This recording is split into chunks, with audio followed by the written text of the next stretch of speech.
I'm still trying to absorb and understand all that Aethys had told me. In a roundabout but odd way, he wants to end the gods, or at least the way they are thought of or worshipped. They are to be known for what they really are, as I know what they are. Artificial creations that took many thousands of lives, and who knows how many souls to create each one, from the ancient Huana. That they didn't create us, and we live for most of our time on Aora without them. That they spread to all corners of the world this fabricated religion of themselves, and pass it off as the truth. But also to destroy the wheel. Aethys wants to destroy the wheel. The wheel that was created to help souls find their way to a new body and successfully reincarnate. We did exist before without the wheel, and the wheel apparently empowers the gods. We had reincarnation before, and I'm sure we can have it again without the wheel. But as to the wheel empowering the gods, that I didn't know, or I had forgotten. I'm still trying to recall everything from the lost fragment of my soul that is now being integrated into my consciousness. Perhaps it will take a while to work its full weight through me, but I know me. No part of me is not the same. I know who Keldon Zatha is, and just because a part of my soul was fragmented from the rest of me, the only difference it would have had was that it would have a different experience while being separated. I know that the soul fragment would still be me, as so far I am recalling what happened to it through its own memories. I am completely correct. Now I'm whole again.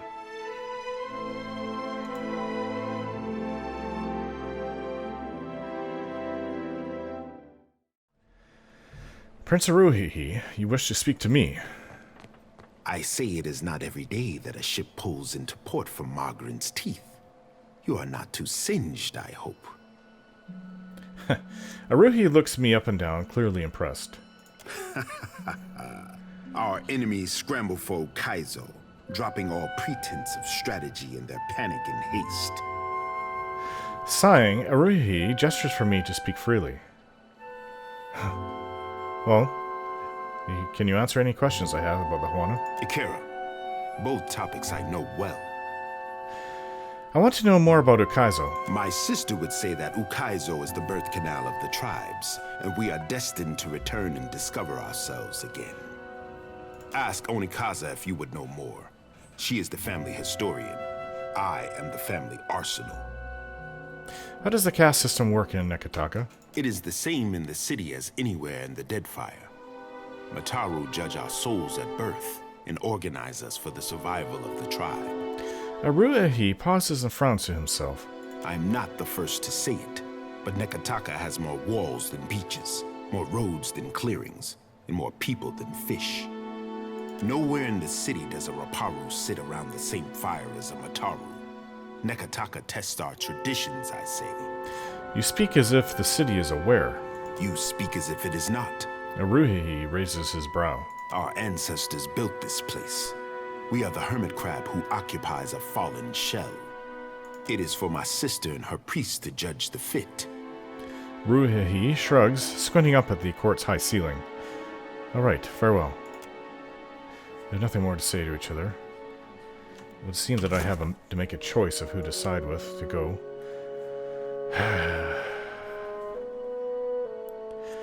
Aethys has crossed beyond Magred's teeth and into Andra's mortar. He makes for the lost island of Okaizo.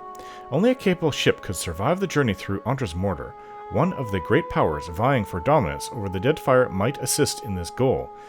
If all else fails, outfitting the ship independently would be better preparation than none at all.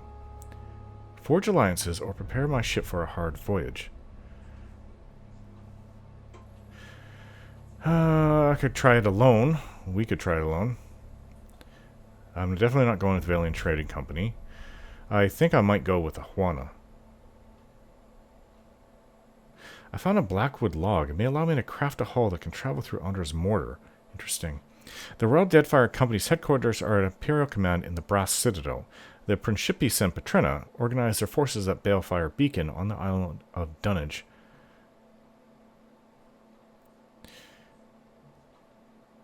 Kahanga Palace, so that would mean we have to go speak to the Queen. So let's do it. I don't know how. We may lose more people then. Maya Rua might leave if we don't side with her people. Which would be a shame. She does want to speak to me, actually. So, it's to be Ukaizo. The last great arena of this contest. If you believe that sort of thing. Maya glances away, sniffing. Planting a flag in the sands of Ukaizo is a great way to hang a target on your back. We set sail for Aerithis, not an island. Glad to hear that a practical opinion can still shout over the masses. I just want to know that we're doing this for the right reason. So far, I'm unconvinced. You unconvinced? Until I see Ukaizo for myself, it's a bedtime story. Let the poets hang their hopes on a dream. Rawatai's navy should be better than this.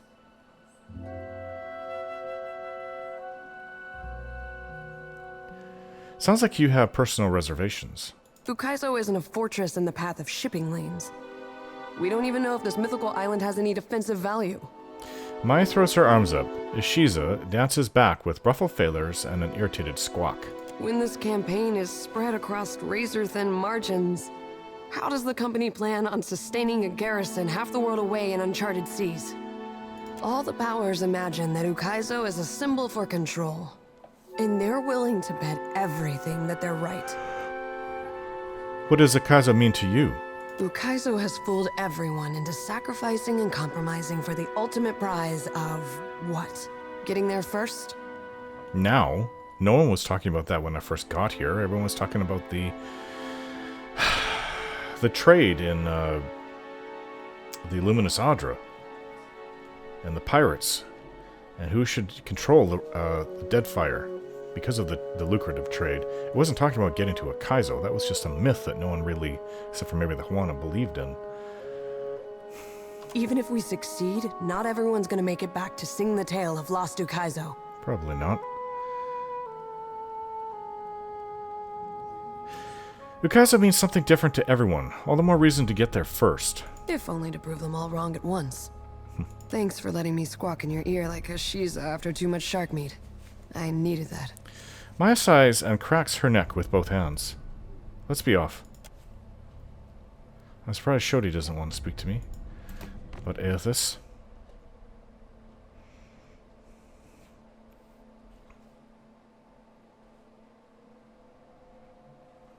I don't disagree with the Rawatai taking over the Deadfire, but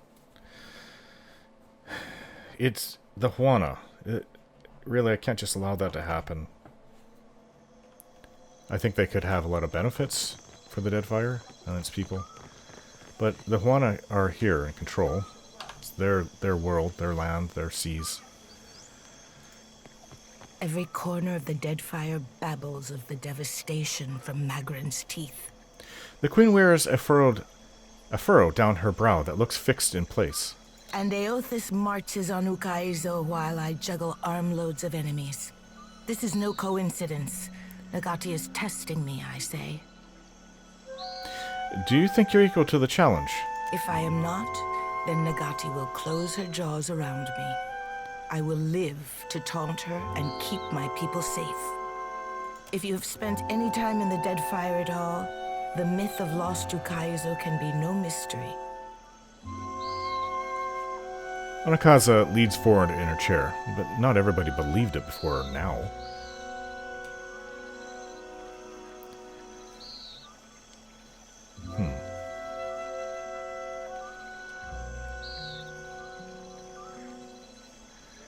Wasn't it the capital of the old Huana Empire? Akira, you have the right of it. Some of us would see its purpose restored. They say the beaches of Ukaizo spanned impossible horizons, and its towers graced the light of distant stars. She blinks up at the sky, her gaze tracing an unseen shape. At night, I even... but it is nothing. She waves the matter aside as if brushing at a moth. My insight, have you been dreaming of Ukaizo, Highness? Akira, since I was a child. Onekaza slowly exhales through her nose. Do your dreams ever wake you in the dark of the night? To find yourself trembling and tangled in blankets soaked with sweat? Do you ever open your eyes feeling both fearful and sick? Blinking, Onekaza folds her arms and looks from Shoti back to me. Curious company you keep, Watcher. No? Just me then? When I close my eyes, I stand before the gates of Ukaizo. There are always 3. For what would there be 3 gates? She furrows her brow and shakes her head, clearly a question she has asked herself many times before. I do not say I am meant to go, but the gods. They want the Huana to return and reclaim what we lost.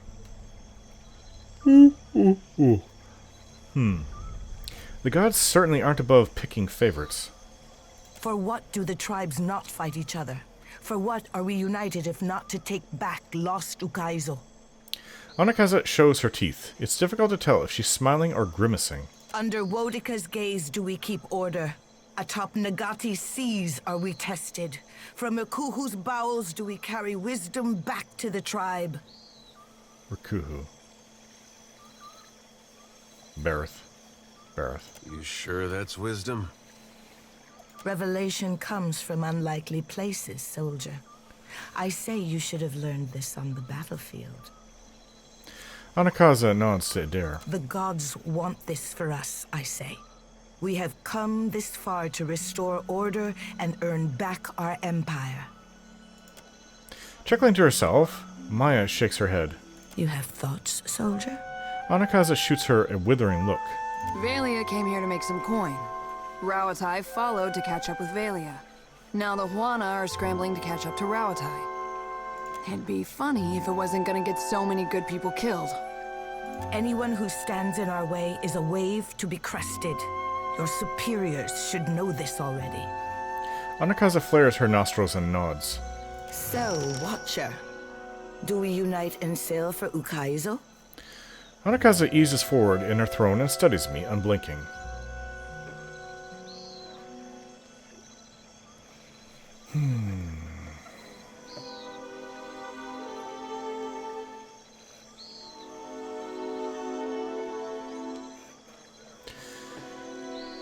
If you can help me get to Aethys, I'll help you get to Ukaizo. Ikira, to Ukaizo and the prosperity of the Huana. Onekaza inclines her head and raises her fingers to her brow.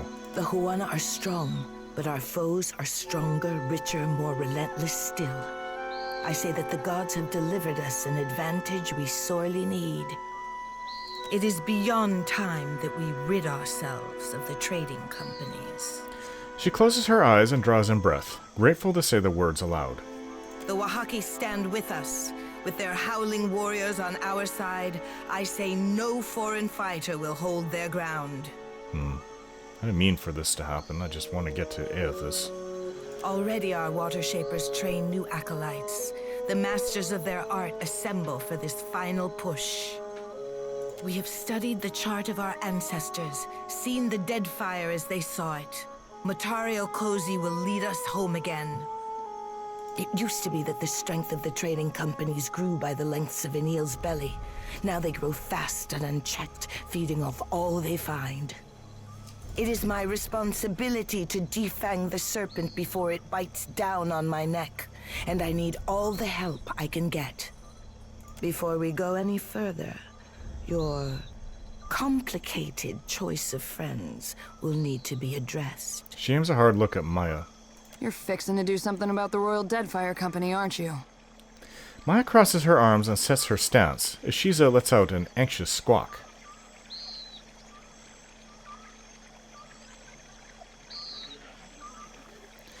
Can I trust that this will stay between us? Absolutely not. Maya raises her brow and maintains her stiff posture.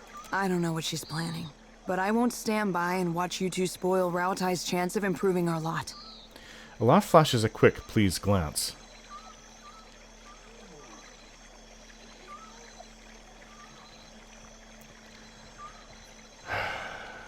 Who's to say this will hurt Rauatai in the long run? They're resourceful. How about we can work this out, somehow? If you've got any ideas, I'm not beyond hearing them. How do we get past this, Captain? Maya crosses her arms and squeezes her shoulders.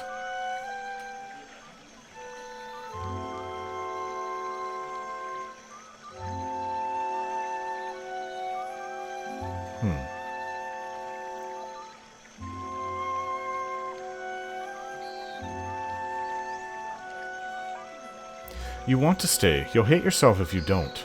Maybe I will. And maybe I can even live with that. But Rawatai needs all hands on deck. And I won't just turn about on my career. She folds her arms, squeezing her shoulders together.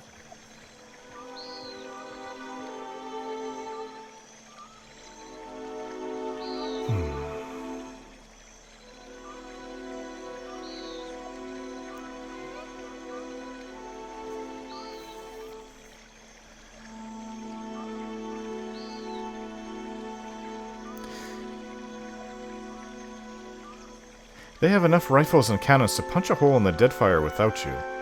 Well, sometimes it takes more than a punch to make a dent. You should know that already, if what I've told you about is any indication. The Queen squeezes her knuckles and studies me both very closely. You were more than complicit in my activities, Captain. I seem to recall you handled yourself well enough. Maya nods slowly.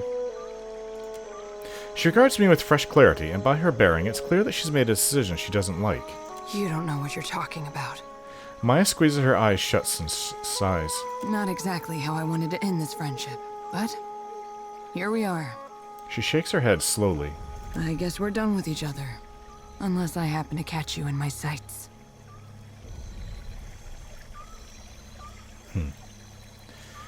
Ishiza, you keep Maya safe from me. The bird tips its head in an inquisitive manner and squawks at me. Come along, Ishi. It's back to just you and me. She clicks her tongue and prepares to go, her gaze lingering on me an extra moment. Then she turns about, marching away at a stiff pace.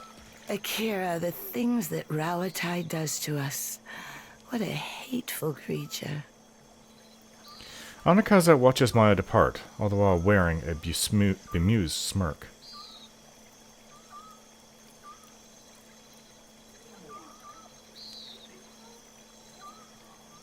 She's special, she's the best. Arching her brow, Onekaza shrugs. My guards apprehended a Valian agent prowling in the shadows of the Brass Citadel. The Queen thumbs her chin and studies my reaction. By his own admission, he was there to blow up Rawatai's black powder stores.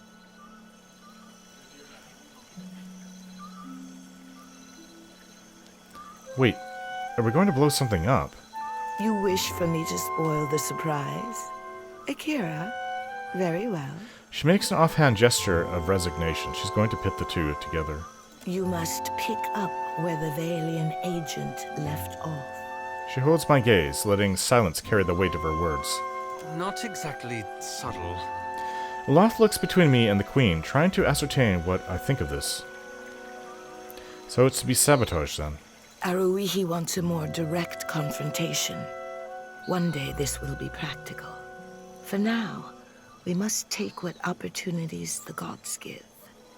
After the powder house is destroyed, our prisoner's testimony will point the way to Director Castor. You must not fail me. Her thoughts hit me with a drum-like percussion. You will have to infiltrate the powder stores east of the Brass Citadel docks. I leave it to you to live by the sword or walk by the shadows. Here, the agent's explosive. She passes me an explosive device and motions for me to speak freely. All I want to do is get to Aethys. I really don't care. Maybe we should have just gone on our own.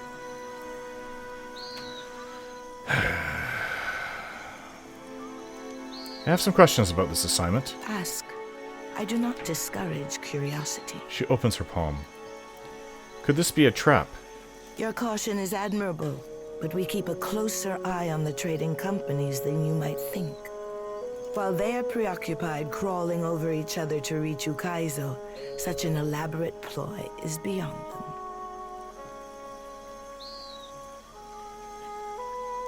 Why not just give the prisoner's testimony to the Hazanui? A charitable thought. The Queen nods earnestly. But then we would waste a critical opportunity to cripple two enemies at once. How do we know this Valian agent will stick to his story? Because when the dust settles, we have promised him a lenient sentence. You might even call it a job. She smiles slyly. Refreshing to find one whose loyalty can be bought. The Deadfire is full of such adamant and principled kith these days. Will destroying Rautai's black powder really make a difference? Akira, it will geld their mighty cannons, reducing those titans of warfare to useless iron. The ghost of a smile creeps up her cheeks. They have more warships out there, and other bases. The seas will be quiet for a change. If nothing else, whales will thank us. What does blaming Castle get us? The ire of Rawatai will turn to the Valian republics, and both will be too distracted with each other to notice our ships landing on Ukaizo. It is asking too much that the trading companies simply destroy each other. But I have been surprised in the past. You know, I'm actually okay with this. It just really bothers me that Maya left. No further questions. Good. Are the terms of the mission acceptable, Watcher? The powder house will burn. Akira, good. I can only wonder what powers pull at your attention. For Ngati, I say you must be a tricksome fish. For Wodika, I say order must be restored. The gods will thank you, but not half as much as the Huana. Fighting to do this. Maybe we should have just done it on our own.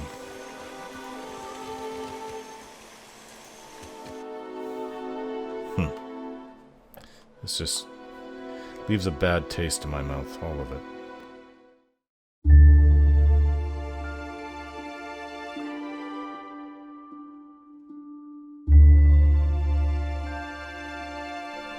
Don't forget to like, share, and subscribe.